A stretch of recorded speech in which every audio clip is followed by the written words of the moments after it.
What if one sentence could stop a narcissist dead in their tracks, leaving them powerless over you forever? Picture this: Emma, a kind-hearted empath, spent years caught in the web of her manipulative friend Claire, until one day, she said something so simple, yet so powerful, it changed everything. Through the lens of Carl Jung's profound psychology, we're about to reveal the one sentence that terrifies narcissists and sets you free. In this video, you'll discover the psychology behind this game-changing phrase, why it works, and how you can use it to reclaim your power from toxic manipulation. By the end, you'll see why your words, backed by Carl Jung's wisdom, can make you unstoppable. Hit that subscribe button. Stick with us, and let's dive into the transformative power of one sentence that no narcissist can overcome. Let's start by pulling back the curtain on the narcissist's greatest secret. They're not as powerful as they seem. In fact, Carl Jung, the legendary psychologist, revealed that behind their charm, control, and confidence lies a hidden weakness, so profound it drives their every move. If you've ever felt drained, confused, or manipulated by someone who thrives on your emotional reactions, you're not dealing with strength. You're facing what Carl Jung called shadow projection, a desperate attempt to hide their inner emptiness. In this chapter, we're diving into the narcissist's playbook, why they target empaths like Emma, and how Carl Jung's wisdom exposes their deepest fear being truly seen. Let's unpack this through Emma's story and discover why the narcissist's polished mask is far more fragile than you think. Meet Emma, a warm-hearted empath who always saw the best in people. She had a friend, Claire, who seemed larger than life, charismatic, confident, and always the center of attention. At first, Emma admired Claire's energy. Claire had a way of making everyone feel special, showering Emma with compliments and drawing her into her world. But over time, Emma noticed a pattern. Claire's attention came with strings attached. She'd call Emma in the middle of the night with a crisis, expecting her to drop everything. When Emma tried to share her own struggles, Claire would dismiss them, saying, "Oh, you're so sensitive. Emma, you'll get over it." It wasn't long before Emma felt like she was walking on eggshells, constantly trying to please Claire while doubting her own reality. Sound familiar? If you've ever felt trapped by someone's charm, you might be dealing with a narcissist's carefully crafted game.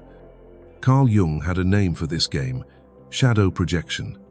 He believed that everyone carries a shadow, the hidden parts of our psyche we don't want to face, like shame, insecurity, or fear.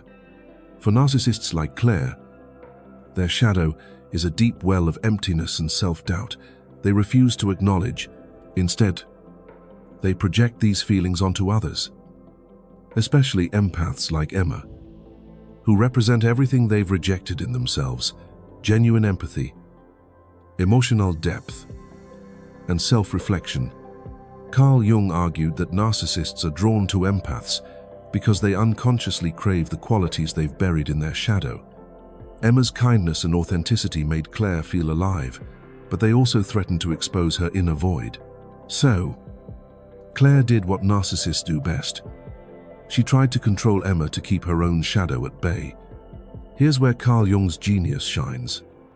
He described narcissists as being consumed by what he called inflated ego consciousness, a false sense of superiority that masks their insecurity. Claire's confidence wasn't real, it was a persona, a carefully crafted mask she wore to hide her fear of being seen as flawed. Carl Jung observed that narcissists like Claire need to control others' perceptions to maintain this mask. When Emma started questioning Claire's behavior, like why she always dismissed Emma's feelings, Claire would deflect with charm or guilt trips, saying, "I didn't mean it like that. You're just overreacting." This wasn't just manipulation, It was Claire's desperate attempt to keep her shadow hidden. Carl Jung said, "This need for control is the narcissist's greatest weakness, because it depends entirely on someone else playing along." Let's make this real. Picture Emma at a coffee shop with Claire, who's venting about her latest drama. Emma, exhausted from weeks of Claire's demands, tries to share her own stress about work. Claire cuts her off, laughing. "Oh, Emma, you worry too much. Let's talk about something important." That moment stung, but it also opened Emma's eyes. She realized Claire wasn't just dismissive, she was deliberately keeping Emma small to feel big herself.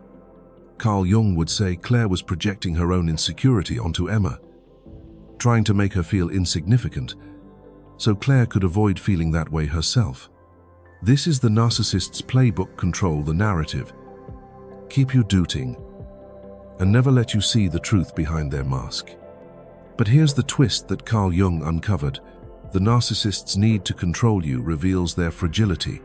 They're not manipulating you because they're strong, they're doing it because they're terrified. Carl Jung explained that narcissists live in constant fear of their persona being shattered, of someone seeing through their charm to the emptiness underneath. Emma's empathy, her ability to see Claire's pain, even when Claire hid it, was a threat. Every time Emma showed kindness or questioned Claire's behavior, she was holding up a mirror to Claire's shadow. And that mirror is exactly what narcissists fear most, because it forces them to face the truth they've spent their lives avoiding. This fear is why narcissists target empaths like Emma. Carl Jung observed that empaths, with their feeling function dominance, have a unique ability to sense what others try to hide. Emma could feel Claire's insecurity beneath her bravado. Even if she didn't have the words for it at first, she noticed the way Claire's smile faltered when Emma stood up for herself, or how Claire's compliments always came with a subtle jab. These weren't random moments, they were cracks in Claire's persona. Carl Jung said, "Empaths are dangerous to narcissists because their emotional depth and authenticity expose the narcissist's facade." But at this point in her journey, Emma didn't yet know how to use this power. She was still caught in Claire's web, questioning her own worth. Before we move to the next chapter, let me ask you, have you ever felt drained by someone who made you doubt your own reality? Maybe it was a friend, a partner, or a coworker who seemed to thrive on keeping you off balance. If that resonates, you're not alone, and you're not powerless. Carl Jung's wisdom shows us that the narcissist's control is an illusion built on their fear of being seen. Stick with us, because in the next chapter, we'll see how Emma's awakening begins, setting the stage for the one sentence that will change everything. What happens when an empath like Emma finally sees through the narcissist's game? It's not just a moment of frustration, it's a psychological awakening that Carl Jung called the beginning of individuation. In this chapter, we're diving into the turning point where empaths stop doubting themselves and start recognizing the truth about the manipulation they've endured. Through Emma's story, we'll explore how her emotional sensitivity, what Carl Jung called feeling function dominance, becomes the key to unlocking her hidden strength. This is the moment when the fog of confusion lifts and the empath starts to reclaim their power.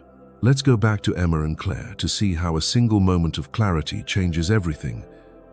Emma had spent years caught in Claire's web of charm and control. She gave endlessly listening to Claire's late-night rants, dropping her own plans to help, and brushing off Claire's dismissive comments to keep the peace. But one evening, everything shifted.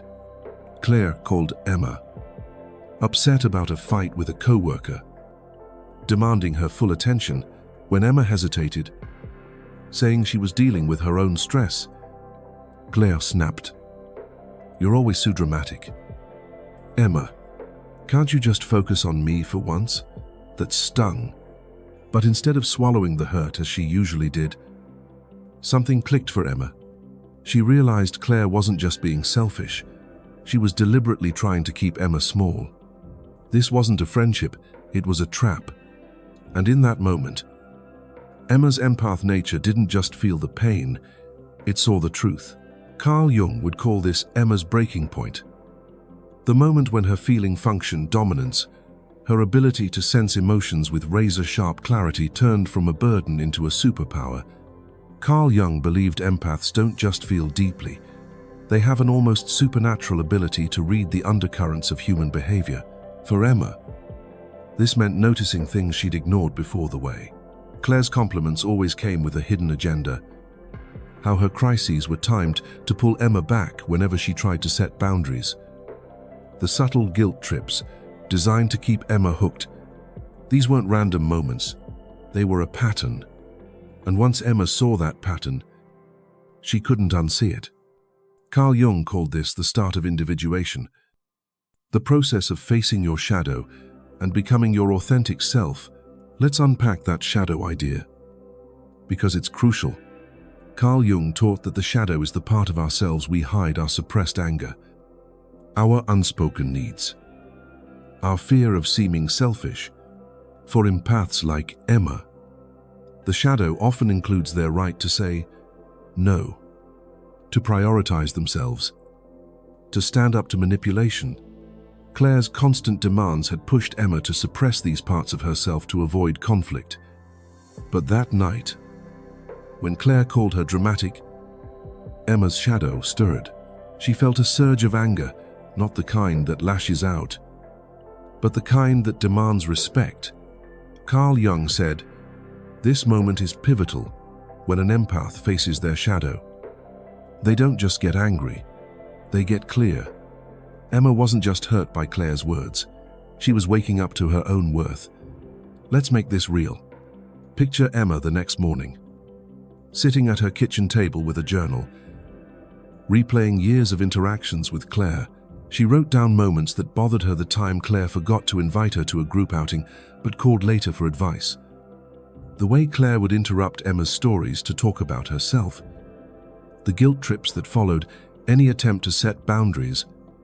As she wrote, Emma realized these weren't isolated incidents, they were Claire's playbook for control. Carl Jung would say Emma was starting to individuate, pulling back the projections Claire had placed on her. She wasn't the overly sensitive friend Claire accused her of being. She was an empath who saw through the manipulation, and that realization was the first step toward breaking free. Here's where Carl Jung's wisdom gets powerful.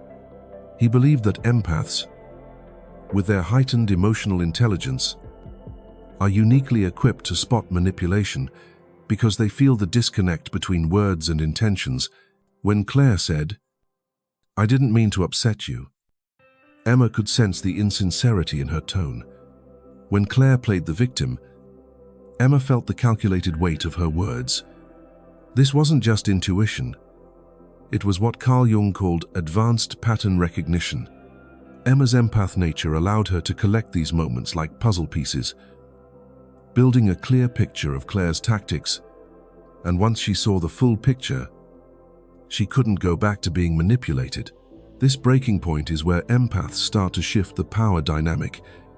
Carl Jung explained that narcissists rely on what he called unconscious participation, your emotional reactions, your need to explain yourself, your desire to be understood. Claire thrived on Emma's willingness to engage, to apologize, to keep the friendship alive despite the hurt. But when Emma hit her breaking point, she stopped playing along. She didn't lash out or argue. She simply saw Claire for who she was. Carl Jung would say this is the moment an empath begins to withdraw their projection, refusing to let the narcissist's distorted reality define them. For Emma, it was the spark that would lead to the one sentence we'll reveal soon, a sentence that would change everything. Before we move to the next chapter, let me ask you, have you ever had a moment when you suddenly saw someone's true intentions? Like a fog lifting. Maybe it was a friend who made you feel small, or a coworker who twisted your words. If you felt that spark of clarity, you're already on the path.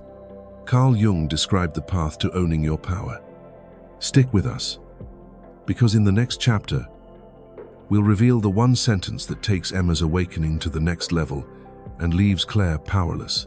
What if a single sentence could shift the power dynamic with a narcissist, leaving them speechless and powerless?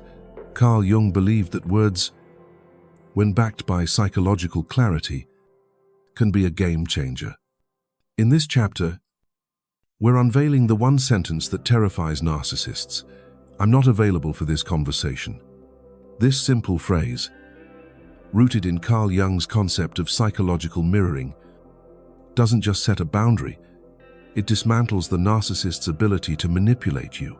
Through Emma's story, we'll explore how this sentence works, why it's so powerful, and how it marks the moment an empath takes back control.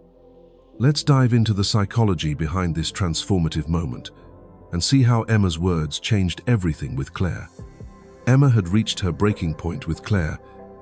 As we saw in the last chapter, she'd recognized the patterns of manipulation, the guilt trips, the fake crises, the subtle jabs designed to keep her doubting herself, but recognizing the truth wasn't enough. Emma needed a way to act on it. One evening, Claire called again, spinning a dramatic story about a falling out with a friend and demanding Emma's immediate attention. In the past, Emma would have jumped in, offering comfort despite her own exhaustion. But this time, she took a deep breath and said, "I'm not available for this conversation." The line went silent. Claire, caught off guard, stammered, "What do you mean I need you right now?" But Emma held firm, repeating, "I'm not available for this." That moment wasn't just a boundary, it was a revolution. Carl Jung would call this moment a masterclass in conscious non-participation. He believed narcissists thrive on what he termed participation mystique, an unconscious entanglement where you're pulled into their emotional drama. Reacting to their provocations and feeding their need for control, Claire relied on Emma's willingness to engage, to explain herself, to stay in her orbit. But when Emma said, "I'm not available for this conversation," she was doing something profound. She was withdrawing her emotional energy from Claire's manipulation. Carl Jung explained that this kind of boundary is devastating to narcissists because it denies them the one thing they need most: your participation in their distorted reality. Let's break down why this sentence is so powerful. First, it's not an attack. Emma didn't accuse Claire or argue. She simply stated a fact. Carl Jung noted that narcissists are skilled at twisting accusations into ammunition, playing the victim or gaslighting you. But "I'm not available for this conversation" gives them nothing to work with. It's neutral, final, and impossible to argue against. Second, it's a boundary that protects your emotional space. By saying it, Emma wasn't just refusing Claire's drama, she was reclaiming her right to choose how her energy is spent. Carl Jung called this psychological mirroring, where you reflect the narcissist's behavior back to them, not with malice, but with truth. Claire wanted Emma to absorb her chaos. Instead, Emma's words held a mirror to Claire's tactics, exposing their emptiness. Let's make this real. Picture Emma a week later. Reflecting on that phone call, she realized that saying "I'm not available" wasn't just about stopping Claire. It was about honoring herself. In the past, Claire would have pushed back with guilt trips or tears, pulling Emma into an endless cycle of explanations. But this time, Claire had no leverage. Emma's sentence was like a shield, deflecting Claire's attempts to drag her back into the drama. Carl Jung would say, Emma was practicing conscious choice, acting from clarity rather than reacting from emotion. By refusing to engage, Emma disrupted what Carl Jung called the projection hook, the narcissist's ability to hook you into their psychological game. Here's where the psychology gets fascinating. Carl Jung observed that narcissists depend on your emotional reactions to maintain their inflated ego. When you argue, explain, or get upset, you're giving them the energy they crave. Claire needed Emma to keep responding, to keep validating her drama.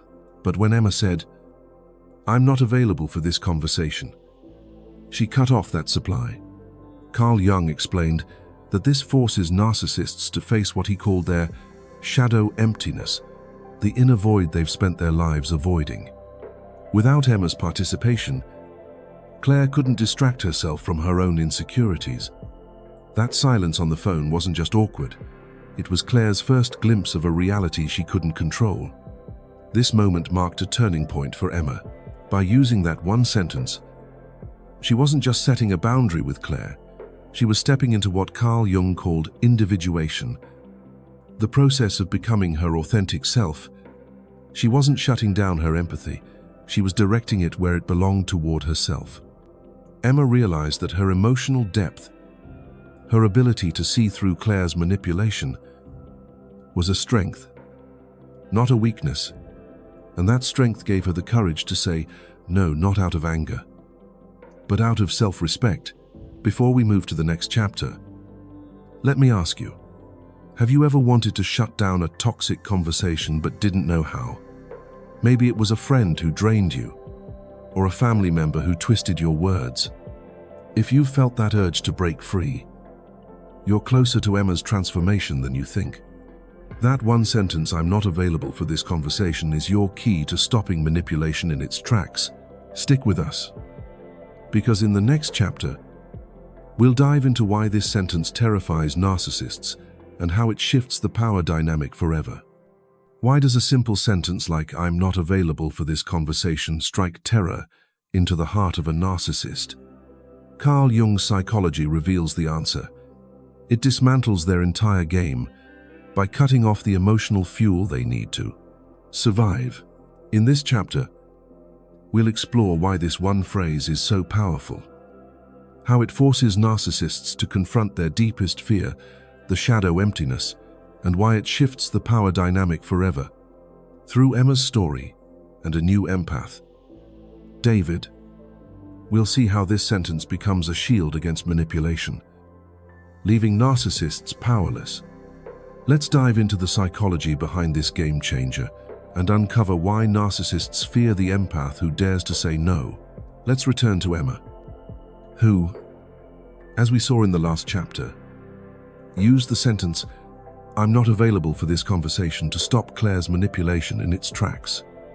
After that pivotal phone call, Claire didn't give up easily. She tried her usual tactics, guilt-tripping Emma with texts like, "I thought you cared about me," or escalating to dramatic voicemails about her latest crisis. But Emma held firm, repeating her boundary calmly each time. Something remarkable happened. Claire's attempts grew weaker. She couldn't pull Emma back into the drama. Carl Jung would say, Emma was practicing conscious non-participation, refusing to feed Claire's need for emotional engagement. This wasn't just a boundary, it was a psychological earthquake that shook Claire's carefully constructed world. Carl Jung's insight here is profound. Narcissists rely on what he called unconscious participation to maintain their inflated ego. They need your reactions, your arguments, your tears, your explanations to keep their false sense of control alive. When Emma said, "I'm not available for this conversation," she cut off that supply. Carl Jung explained that this forces narcissists to face their shadow emptiness, the deep inner void they've spent their lives avoiding. Claire's charm, her crises, her guilt trips were all distractions from her own insecurities. Without Emma's participation, Claire had nowhere to hide. That silence after Emma's boundary wasn't just awkward, it was Claire's first encounter with a reality she couldn't manipulate.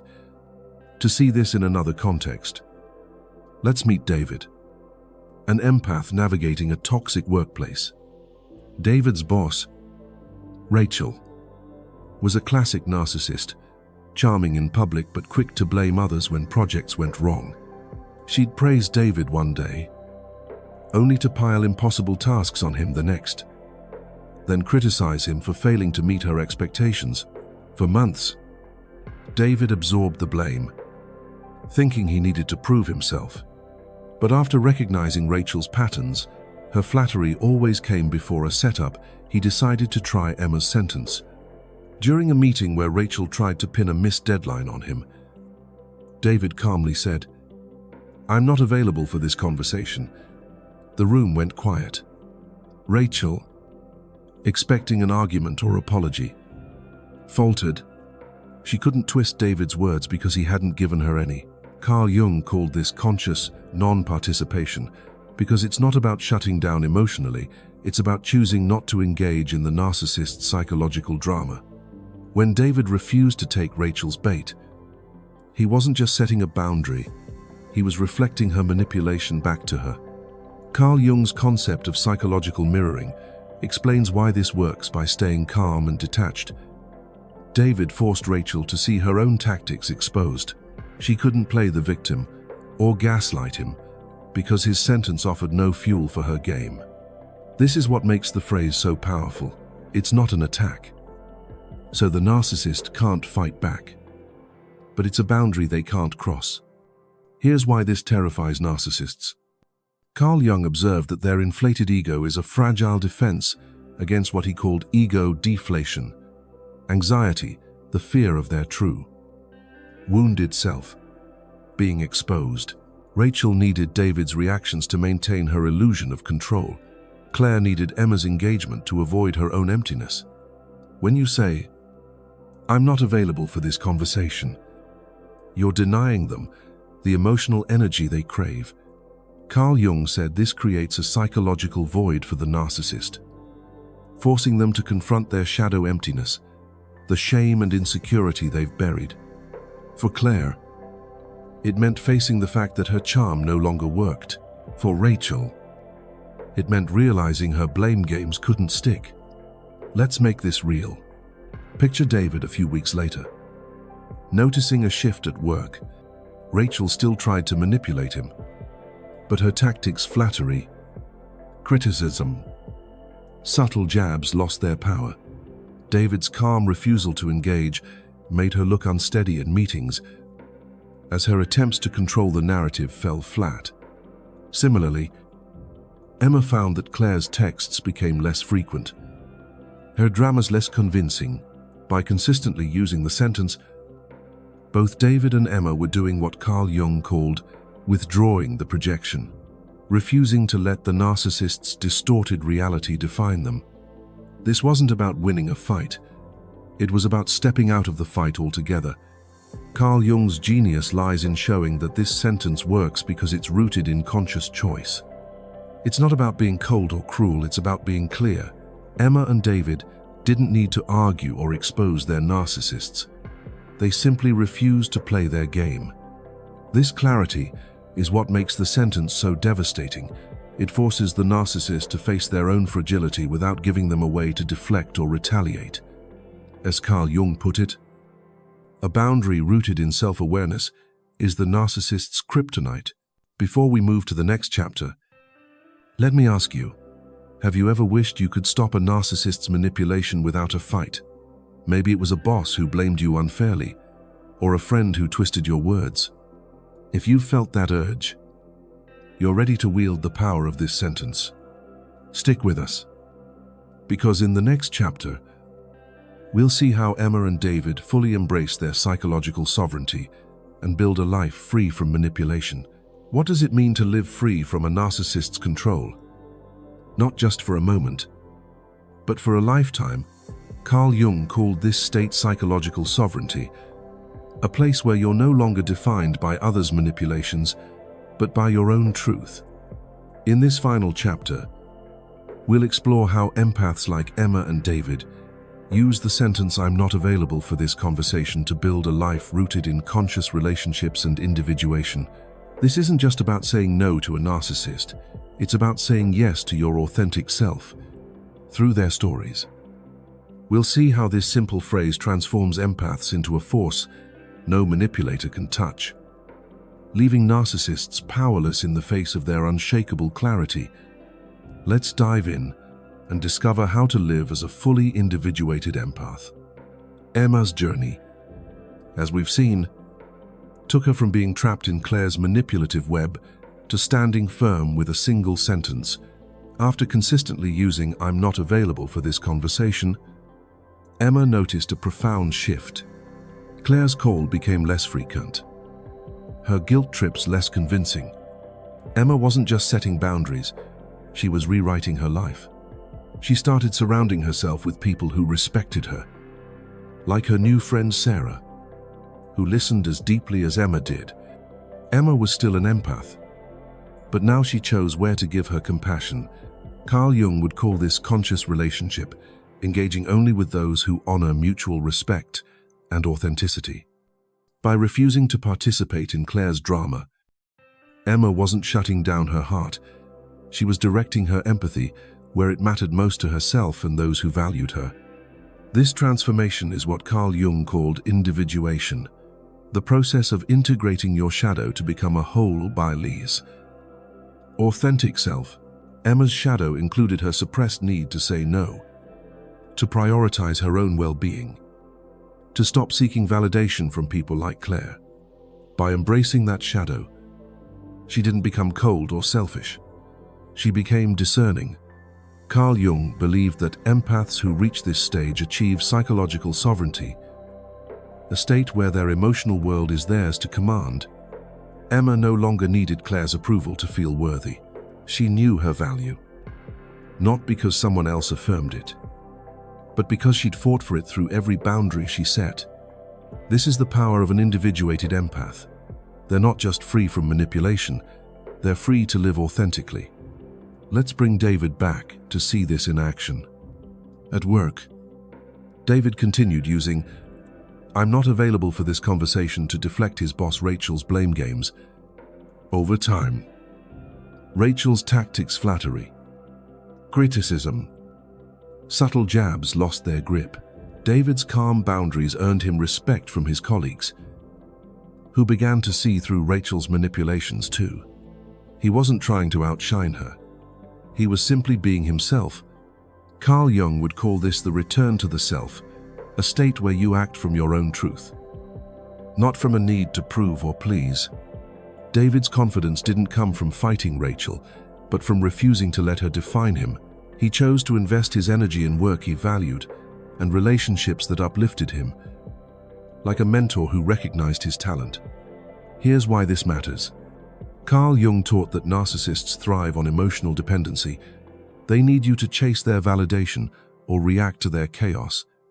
But an empath who's embraced psychological sovereignty is untouchable.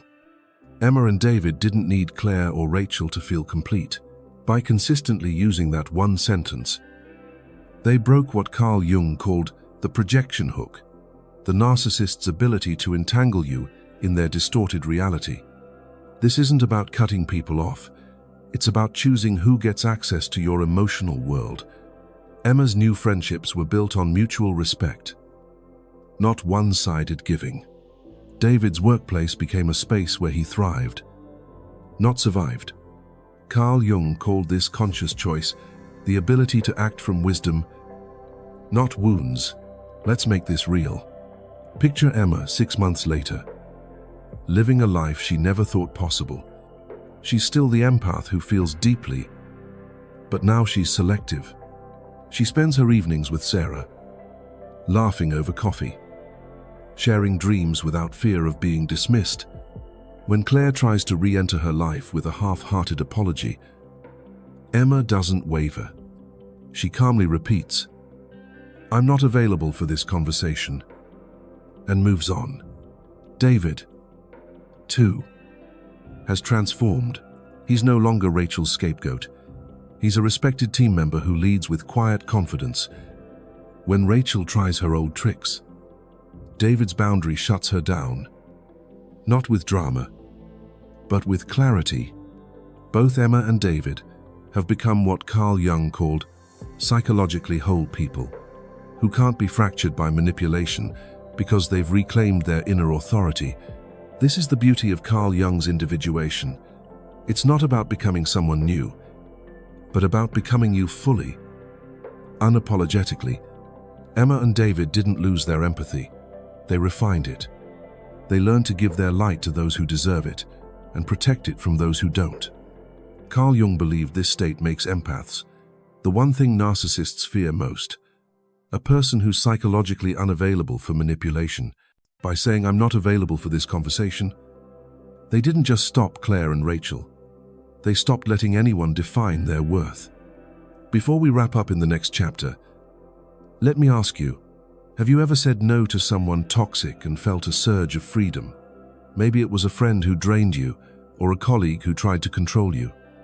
If you felt that spark, you're already stepping into psychological sovereignty. Stick with us for the conclusion, where we'll tie it all together and show you how this one sentence can transform your life into one of unshakable strength. We've just walked an incredible journey with Emma and David, witnessing how a single sentence, "I'm not available for this conversation," transformed them from empaths trapped in manipulation to unstoppable forces of psychological sovereignty. Through Carl Jung's timeless wisdom, we've uncovered the narcissist's deepest fear, an empath who sees through their game and chooses themselves.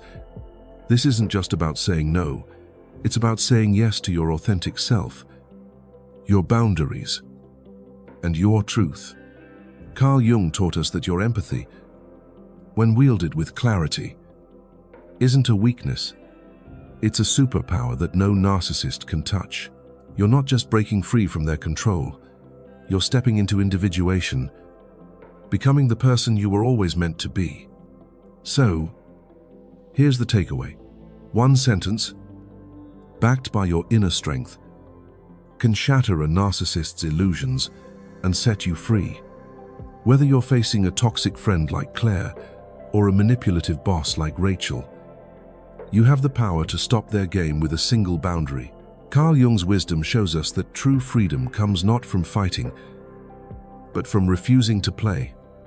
Every time you say, "I'm not available for this conversation," you're declaring your worth, reclaiming your energy, and building a life rooted in conscious relationships. If this video sparked something in you, don't keep it to yourself. Hit that like button to spread the word. Share this with someone who needs to break free. And subscribe to Jung's Psyche Hub with the bell icon to join our journey of self-discovery. Drop a comment below and tell us, what's one moment you said no to a narcissist and felt your power come alive? Your story could inspire someone else to take that first step. Thank you for being here. Let's keep exploring Carl Jung's life-changing insights together. You're not just an empath, you're a force no one can manipulate. See you in the next video.